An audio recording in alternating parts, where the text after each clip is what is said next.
നോമ്പ് ഒന്നാം വെള്ളി. വിശുദ്ധ മത്തായി എഴുതിയ സുവിശേഷം 7-ാം അധ്യായം 1 മുതൽ 6 വരെയുള്ള വാക്യങ്ങൾ. അന്യരെ വിധിക്കരുത്. ആവശ്യത്തിനും അനാവശ്യത്തിനും മറ്റുള്ളവരെ വിധിക്കുന്ന സ്വഭാവം സർവ്വസാധാരണമായിരിക്കുന്നു. ആത്മാഭിമാനം നല്ലതാണ്. അത് അധികമായാൽ ദുരഭിമാനത്തിലും ആത്മപ്രശംസയിലും ചെന്നെത്തും.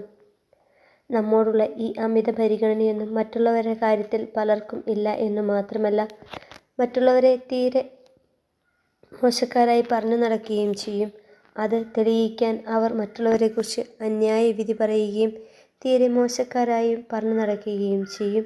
സമയത്തും അസമയത്തും വിറളി പിടിച്ച് മറ്റുള്ളവരെ കുറ്റം വിധിക്കുന്ന മനോവികലം ബാധിച്ച മനുഷ്യരായി മാറും അവർ. അവരെ കപടി നാട്യക്കാരെന്നാണ് യേശു വിളിക്കുന്നത്. സ്വന്തം കണ്ണിൽ തടിക്കഷ്ണം ഇരിക്കെ സഹോദരൻ്റെ കണ്ണിലെ കരടെടുത്ത് മാറ്റാനാണ് എല്ലാവർക്കും താല്പര്യം. എത്രയേറെ കഴിവുകളാണ് ദൈവം മനുഷ്യന് നൽകിയിരിക്കുന്നത്. പക്ഷേ പന്നികളുടെ മുമ്പിൽ എറിഞ്ഞുകൊടുത്ത മുത്തുകൾ പോലെയാണ് ചില മനുഷ്യർ ആ കഴിവുകൾ വിനിയോഗിക്കുന്നത്.